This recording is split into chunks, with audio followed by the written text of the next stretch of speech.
তা আমার বলতে যে ভাই তাহলে কি করবো? খালি 15 দিন উঁচু করে নামাজ পড়াবে, আর বাকি 15 দিন এই উঁচুই কাজ চালাবে। আমার বলছে কারিমুল্লাহ ভাই, আমি এখন 13 বছর, ক বছর?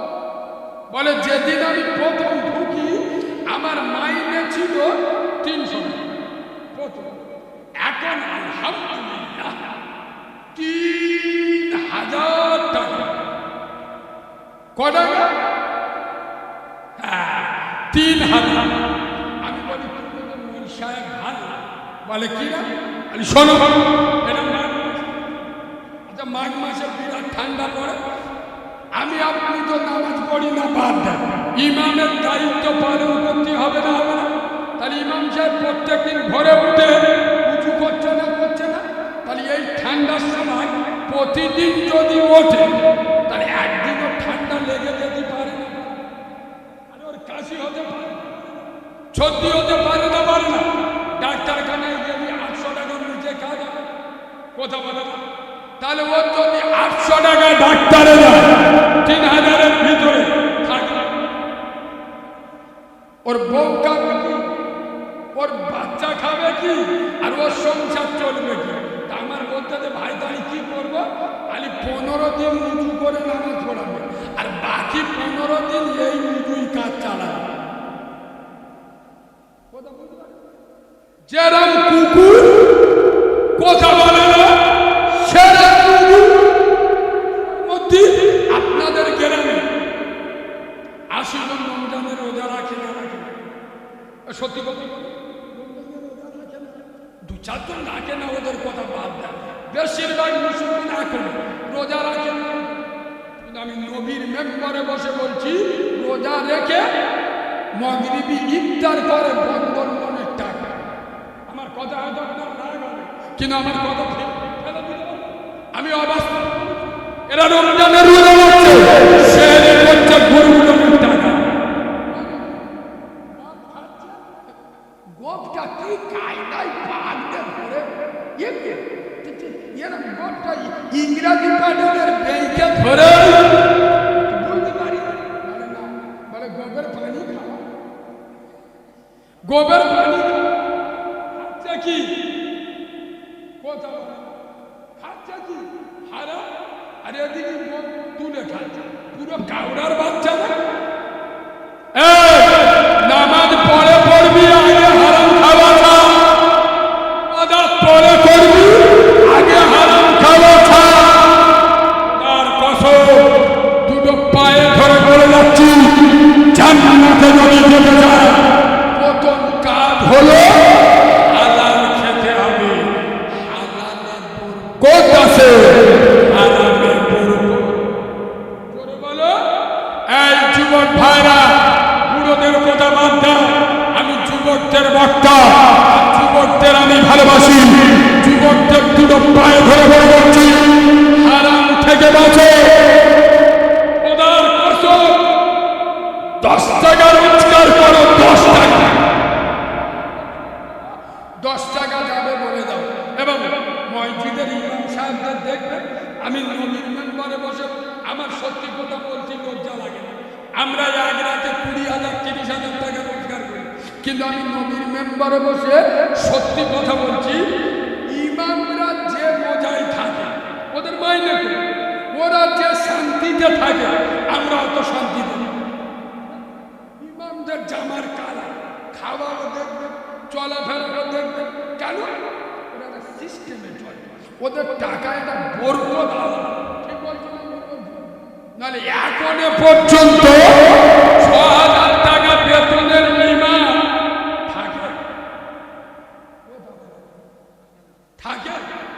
আমি গত 3-4 দিন আগে আমার খেয়াল নেই, আমি আমাদের জয়নগর এলাকায় কোনো জায়গায় জলসা করতে গিয়ে তো একটা ইমাম সাহেব আমার বলছে, কারিমুল্লাহ ভাই আমি এখন 13 বছর, ক বছর? বলে যেদিন আমি প্রথম ঢুকি আমার মাইনে ছিল 300 প্রথম, এখন আলহামদুলিল্লাহ 3000 টাকা। ক টাকা? হ্যাঁ 3,000। আমি বলি তুমি তো মূল সাহেব ভালো, বলে কি না, বলি শোনো এটা মাঘ মাস। আচ্ছা মাঘ মাসে বিরাট ঠান্ডা পড়ে, আমি আপনি তো নামাজ পড়ি না, বাদ দেন, ইমামের দায়িত্ব পালন করতে হবে না, হবে না? তাহলে ইমাম সাহেব প্রত্যেকদিন ঘরে উঠে উঁচু করছে না, করছে না? তাহলে এই ঠান্ডার সময় প্রতিদিন যদি ওঠে তাহলে একদিনও ঠান্ডা লেগে যেতে পারে না, আর ওর কাশি হতে পারে, সর্দি হতে পারে না, পারে না? ডাক্তারখানায় গেলে 800 টাকার নিচে কাজ হবে, কথা বলে না? তাহলে ওর যদি 800 টাকা ডাক্তারে যায়, 3,000-এর ভিতরে থাকে, ওর বউ খাবে কি, ওর বাচ্চা খাবে কি, আর ওর সংসার চলবে কি? তা আমার বলতে যে ভাই তাহলে কি করবো, খালি 15 দিন উঁচু করে নামাজ পড়াবে, আর বাকি 15 দিন এই উঁচুই কাজ চালাবে। যেরম কুকুর কথা বলে না, সেরম না উঁচুই নামাজ চালিয়ে দেয়, আগামী করার চাইতে না। ইমাম, এরা ইমাম এবং হক কথা বললি তো গায়ে রাখবে, বলবো। আচ্ছা আপনারা সত্যি কথা বলেন, আমার কথা যদি বাস্তব না হয় আমার ঘাট ধরে স্টেজ থেকে নামিয়ে দেবে। এই শোনেন, আপনাদের মসজিদের ইমাম যদি দাড়িটা চেঁচে আর পোল্ট্রি মুরগির মতো হয়ে নামাজ পড়া, ওর পিছনে কেউ নামাজ পড়ে? আচ্ছা বলে দাড়ি চাচা মালের পিছনে নামাজ, ফতোয়া মারতে যায় মুফতি সাহেবের গুনাহগার, মানে ফতোয়া মারতে তো পয়সা লাগে না। এই আপনারা ফতোয়া দিলে ইমাম দাড়ি চাইলে ওর পিছনে হবে না, আপনার ফতোয়ার উপরে আপনি দাঁড়িয়ে থাকবেন। আপনি যদি মুখ ফিরিয়ে লাগেন চিনিং বাল করবো, কেন এক্ষুনি তুমি বলেছো যে যে ইমাম দাড়ি চাইবে ওর পিছনে নামাজ হবে না, তুমি যদি এটা অস্বীকার করো আমি মুনাফিক বলবো, চিনিং বাল করবো, ওর উপরে দাঁড়িয়ে থাকো। চলো, ইমাম যদি দাড়ি চাচে ওর পিছনে নামাজ হবে না। তুই মুচো মানে ছানা, দাড়িটা কুকুরের ভাইরাভার মতো চেঁচে পোল্ট্রি মুরগির মতো হয়ে ইমামের পিছনে দাঁড়িয়ে নামাজ পড়লি কোন লজ্জায়? ইমাম পিছনে নামাজ না হয়, আমি দাড়ি চেঁচে ইমামের পিছনে নামাজ পড়লি, আমার তার মানে তুই চিনিবা, তুই মুনাফিক, তোর রক্ত দোষ আছে। কেন? ইমামের দাড়ি চাচা হারাম, আমার আপনারও দাড়ি চাচা হারাম। তাহলে ইমাম দাড়ি চাচে ওর পিছনে নামাজ হবে না, আর আমি দাড়ি চাচে ইমামের পিছনে নামাজ। তোমাদের মসজিদের ইমাম যদি ওর কচি মতো বউটা তলপেট বার করে, নাভি বার করে, ভুঁড়ি বার করে বিভিন্ন বন্দোলন গুরুগুলনে পাঠায়, ওর পিছনে কেউ নামাজ পড়বে? ওই ইমামকে মসজিদে রাখবে? আর খোদার কসম আমি নবীর মেম্বারে বসে বলছি, কাল পুকুরের মাটিতে, পুকুরের মাটিতে, সাগরের মাটিতে, বাংলার জমিনে 100-র মধ্যে 98টা মাটিতে মুসলমানের ছানা বলে দাবি করে, মুসলমানের বাচ্চা বলে দাবি করে, 100-র মধ্যে 98টা বাড়িতে বন্দোলন গুরুগুলন চলে, এদের মেয়েরা বন্দোলন গুরুগুলন করে, কোন লজ্জায়, কোন সরবে ইমামের পিছনে মসজিদে গিয়ে ইবতিদাইতু বিহানার ইমাম বলে নামাজ পড়ে, এদের লজ্জা থাকা দরকার, শরম থাকা দরকার। ইমাম যদি তার বন্দোলন গুরুগুলন করে, ওই ইমামের পিছনে নামাজ চলবে না। বন্দোলন গুরুগুলন করে, ওর নামাজটা ইমামের পিছনে কি করে চলে? বললি আমার আর দাউদ হবে না, আমার কেউ ভালো বলবে? কিরাম মৌলবি ধরে কানে হাত দিয়ে মারে, বাপরে গো টান দেবো আজ করতে। বাবু এ জাতির কোমারে বজ্রাঘাত করবে না। এ বাবু ম্যাথ হচ্ছে না, আরে ম্যাথ হচ্ছে না, পায়খানা পরিষ্কার করে এদের রোজ কত দেবে?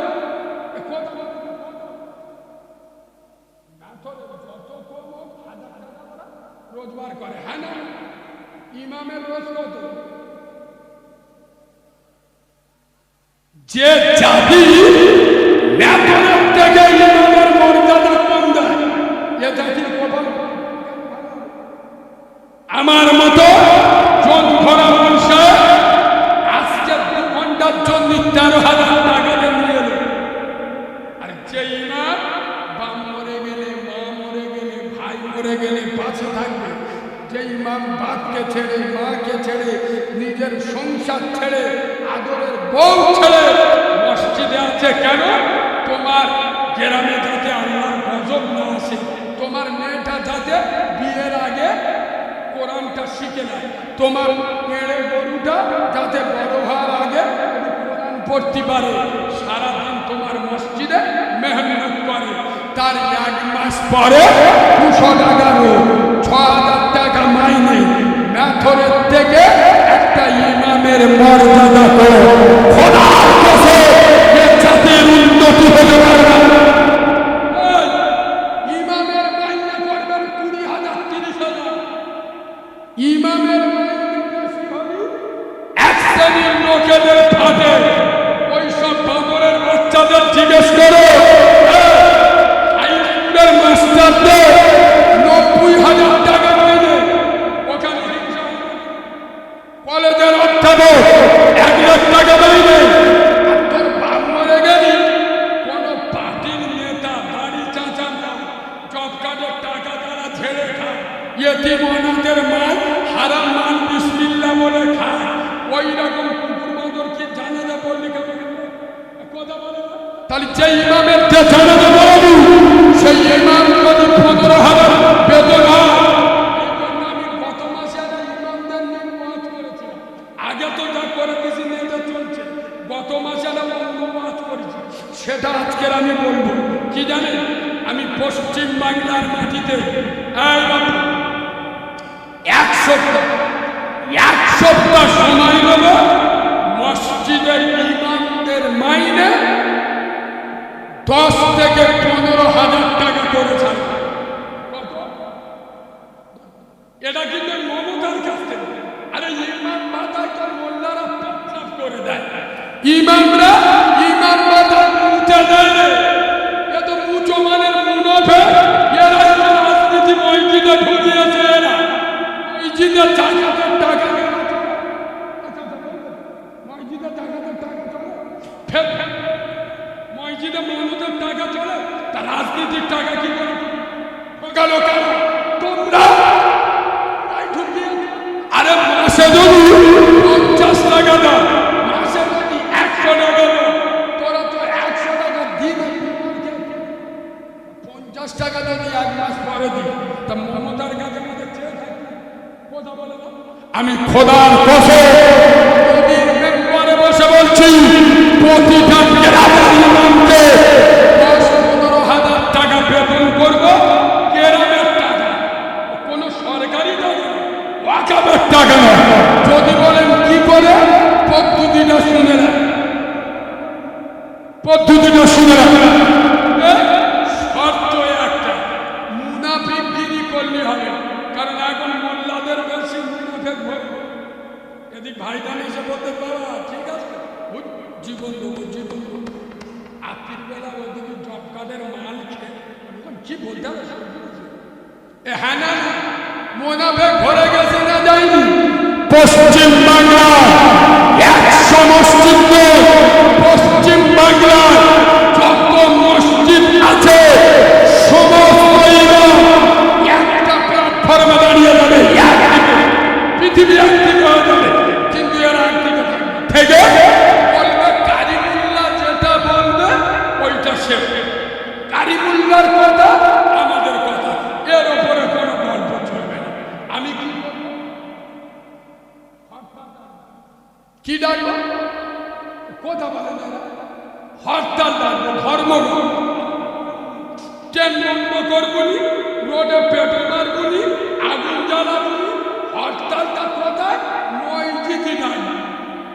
সমস্ত পশ্চিম বাংলা ইমামদের হরতাল চলবে, যেমন মাইনে করতে হবে, নইলে আমরা নামাজ পড়াবো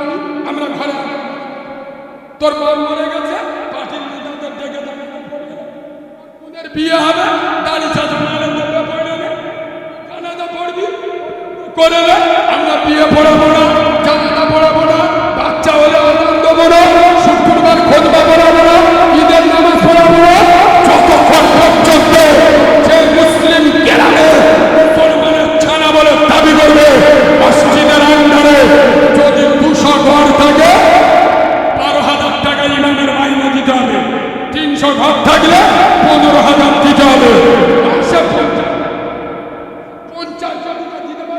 এখান থেকে উঠে চলে যাও, মুসলমানের খাতায় নাম দিস না, এখান থেকে উঠে চলে যাও।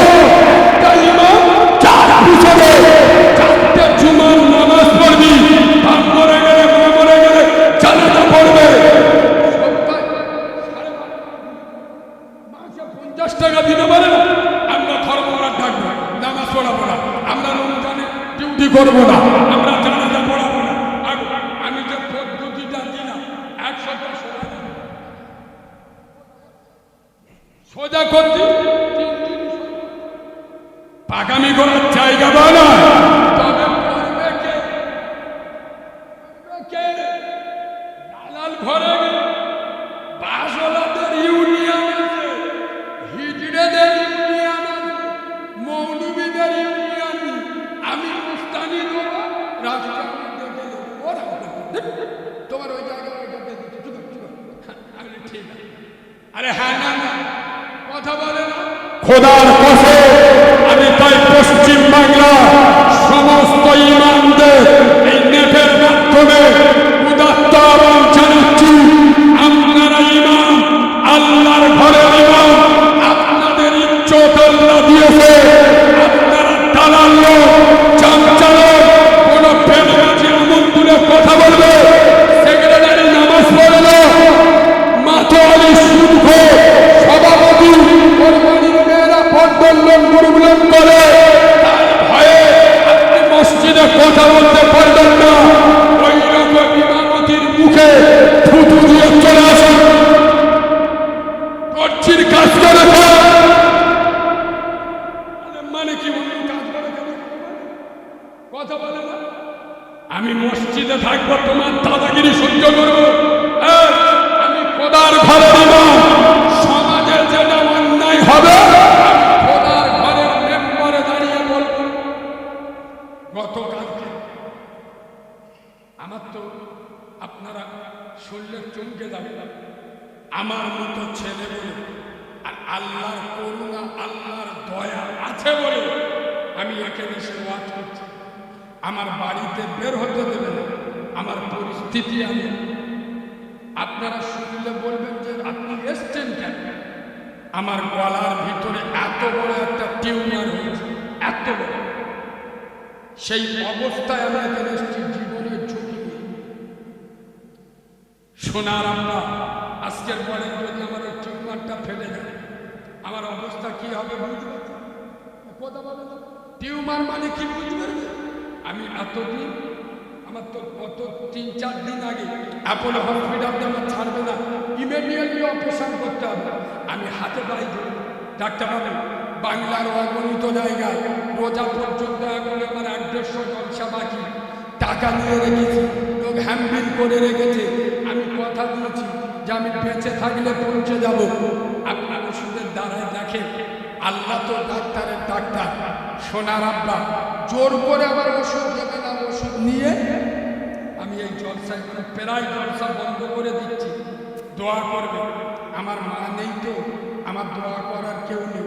নেটে যারা শুনেছে আমি যেদিন হয়েছি আমার মা মরে গেল, তো আমার মা নেই, তো আমার দোয়া করার মতো কেউ নেই।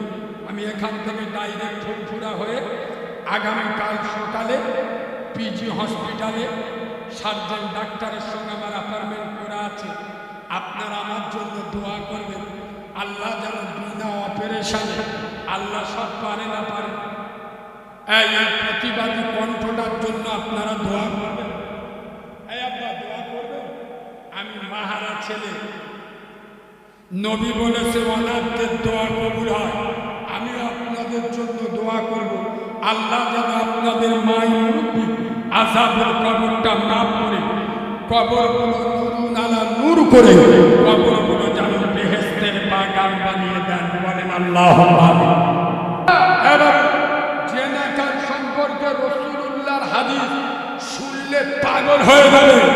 কিয়ামতের ময়দানে জেনাকাররা যখন উঠবে, এদের লজ্জা স্থান থেকে আগুনের আঁচ বেরোবে, এদেরকে আগুনের কাপড় পরিয়ে দেওয়া হবে। খাজা গরিবে নওয়াজ সুলতানুল হিন্দ মাইনুদ্দিন চিশতি আজমিরি রাহমাতুল্লাহ আলাইহি বলছে, কোন জেনাকার মহিলা জেনার পরে যখন গোসল করল, তো গোসল করার সময় যত ফোঁটা পানি ওর শরীর থেকে টপকাবে, তত প্রত্যেকটা ফোঁটা থেকে একটা একটা শয়তানের জন্ম হবে। আর কিয়ামত পর্যন্ত তারা শয়তানি করতে থাকবে, সমস্ত গুনাহ জেনাকারের ভাগ্যে উঠবে। খোদার কসম যুবক ভাইরা, এই যুবক বয়সের ইবাদত আল্লাহর কাছে প্রিয়। এই যুবক বয়সে জেনায় লিপ্ত হয়ে না, ব্যভিচারিতে লিপ্ত হয়ে না, লটারি কানায় পাগল হয়ে না, দাস প্রদায় পাগল হয়ে না, আল্লাহর মহাব্বতের পাগল হয়ে, নামাজের পাগল হয়ে, শরীয়তের পাগল হয়ে, কোরআনের পাগল হয়ে তোমার নসিব চমকে যাবে। খোদার কসম কোরআনকে মেনে নাও, ইসলামকে ভালোবাসো, শরীয়তকে ভালোবাসো। হযরতে ওমর পৃথিবীর শ্রেষ্ঠ সন্ত্রাসী ছিল, কোরআনকে মানার কারণে, রাসূলকে ভালোবাসার কারণে, শরীয়তকে মেনে নেওয়ার কারণে রাসূল পৃথিবী ছেড়ে চলে যাচ্ছে আর বলে যাচ্ছে, আনা খাতামুন নবী লা নবিয়্যা বা'দি ওয়ালা রাসূলা, আমার পরে নবী আসবে না, রাসূল আসবে না। হ্যাঁ, আমার পরে যদি কেউ নবী হতো, উমর আল্লাহ উমরকে নবী করত। একবার সুবহানাল্লাহ, নবী হওয়ার মতো পাওয়া অর্জন করেছিল, নবী হওয়ার মতো যোগ্যতা অর্জন করেছিল। আমাদের বাপ দাদা 14 পুরুষ মুসলমান, এখনো পর্যন্ত হারাম খাওয়া ছাড়ি। তবে আমি নবীর মেম্বারে বসে খুব দায়িত্ব নিয়ে বলছি, যেটা বুঝতে পারবেন না আমার জিজ্ঞেস করবেন। আমি এত মুসলমানদের বিরুদ্ধে উল্টোপাল্টা বলি তো, তারপরেও আমি বলছি, কি জানেন, মুসলমান জাহান্নামে যাবে না। মুসলমান কোথায় যাবে? খোদার কসম আমি নবীর মেম্বারে বসে চ্যালেঞ্জের সাথে বলছি, মুসলমান জাহান্নামে যাবে। কিন্তু মুচো মানে ছানা হলি 100% কথা বলো কেন? মুসলমান কোনদিন বেনামাজি হবে না। মুচো মানে ছানা হলি নামাজ পড়বে না, তা নামাজ না পড়লে মাল জান্নাতে যাবে না। জান্নাত মুসলমান কোনদিন হারাম খাবে না। মুচো মানের বাচ্চা হলি হারাম খাবে।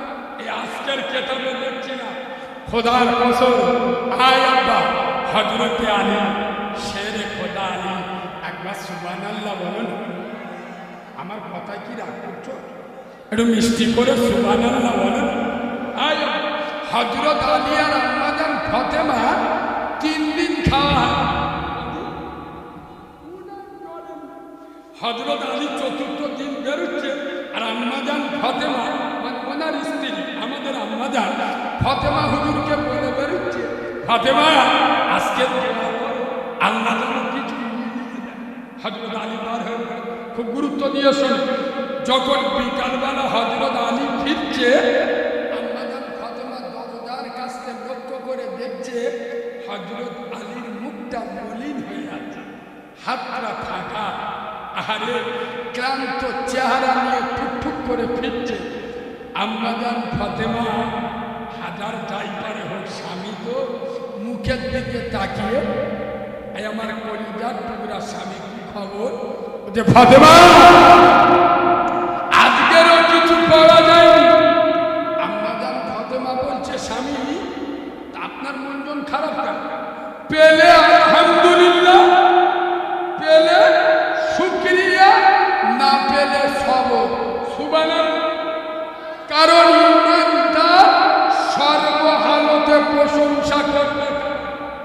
জোরে বলো পেলে আলহামদুলিল্লাহ প্রশংসা, না পেলে ইন্নাল্লাহা মা'আস সাবিরিন, ধৈর্যকারীদের সাথে থাকে আল্লাহ। আলী মন খারাপ করো না, তোমার যদি মুখে হাসি না হয়, আমি রাসূলুল্লাহর কন্যা, আমার নবুয়তের রক্ত আমার শরীরে আছে। আলী আসলে বাড়ির দরজা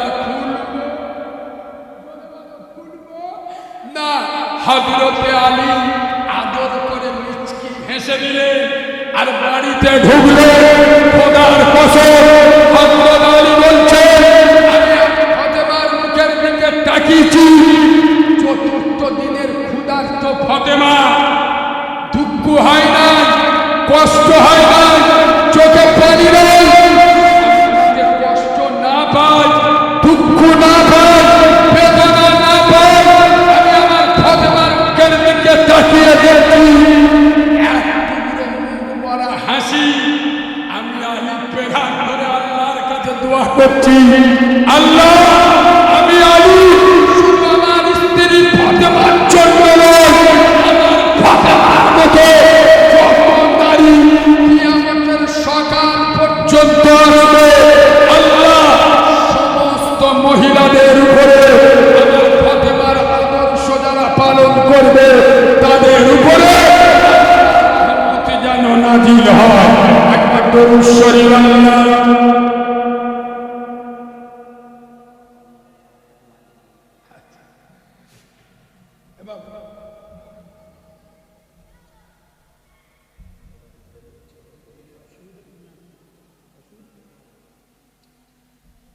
সোনার বাবা, তাহলে হযরতে ফাতেমার কদিন খাওয়া হয়?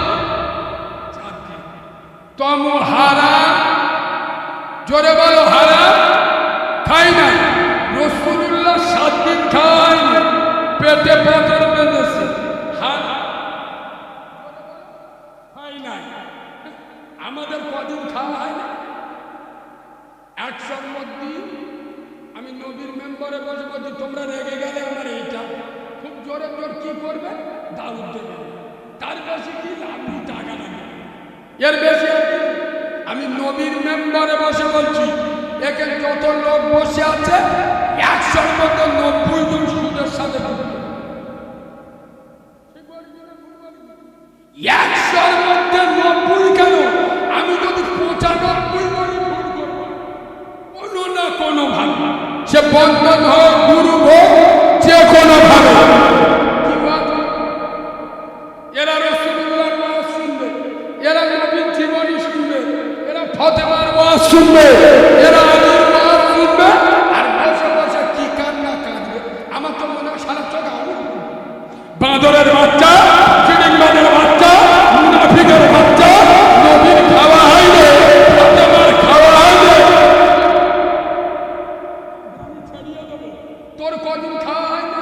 তোর বাড়ির মেয়েরা বন্ধন গুরুগ্রহণ করে, আবার বললি ফাটে, নামাজ পড়ে ওর বাড়ির মেয়েরা বন্ধন গুরুগ্রহণ করে, হারাম খেয়ে নামাজ পড়লে নামাজ কবুল হবে? আগে কুয়া থেকে মারা ইউজ বলো, হারাম খাওয়া ছাড়ো, পরে ইবাদত করো। আরে ঠিক আছে, হারাম খেয়ে নামাজ পড়লে আগে হারাম খাওয়া ছাড়ো, তারপরে মুসলমানদের হবে। মধ্যে আপনাদের গ্রামে 80 জন রমজানের রোজা রাখে না রাখে? সত্যি কথা, 2-4 জন রাখে না, ওদের কথা বাদ দেয়, বেশিরভাগ মুসলমান এখন রোজা রাখে না। আমি নবীর মেম্বারে বসে বলছি, রোজা রেখে মাগরিবি ইফতার করে বন্ধন মনের টাকা। আমার কথা হয়তো আপনার রাগ হবে, কিন্তু আমার কথা আমি অবাক, এরা রমজানের রোজা রাখছে, সেহরি করছে গুরুগুলোর টাকা, গোপটা কি কায়দায় বাঁধতে ধরে, এরা গোপটা ইংরাজি পাঠকের ব্যাংকে ধরে বলতে পারি, বলে না, বলে গোবের পানি খাওয়া, গোবের পানি খাওয়া কি কথা বলে খাচ্ছে কি হারাম, আর এদিকে তুলে খাচ্ছে পুরো কাউরার বাচ্চা না। নামাজ পড়ে পড়বি আগে হারাম খাওয়া খা, আদাত পড়ে করবি আগে হারাম খাওয়া খা। তার কসম দুটো পায়ে ধরে বলে যাচ্ছি, জান্নাতে যদি যেতে চায় প্রথম কাজ হলো হালাল খেতে হবে। হালালে বরকত আছে, হারামে বরকত করে বলো।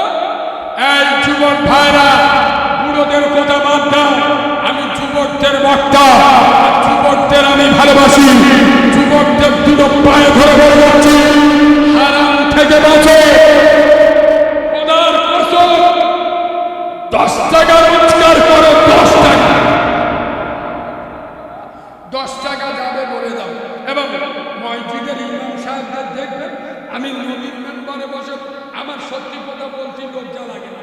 আমরা এক রাতে 20,000 30,000 টাকা রোজগার করি, কিন্তু আমি নবীর মেম্বারে বসে সত্যি কথা বলছি, ইমামরা যে মজায় থাকে ওদের মাইনে করে, ওরা যে শান্তিতে থাকে আমরা অত শান্তিতে। ইমামদের জামার কালার, খাওয়াও দেখবেন, চলাফেরাও দেখবেন, কেন ওরা একটা সিস্টেমে চলে, ওদের টাকা এটা বরকত আলাদা। ঠিক বলছি নাহলে এখনো পর্যন্ত 6,000 টাকা বেতনের ইমাম থাকে থাকে। আমি গত 3-4 দিন আগে আমার খেয়াল নেই, আমি আমাদের জয়নগর এলাকায় কোনো জায়গায় জলসা করতে গিয়ে তো একটা ইমাম সাহেব আমার বলছে, কারিমুল্লাহ ভাই আমি এখন 13 বছর বছর বলে, যেদিন আমি প্রথম ঢুকি আমার মাইনে ছিল 300 টাকা প্রথম, এখন আলহামদুলিল্লাহ 3,000 টাকা। কটা? হ্যাঁ 3,000। আমি বলি মন সাহেব ভালো, বলে কি না, আমি শোনো এটা মাঘ মাস।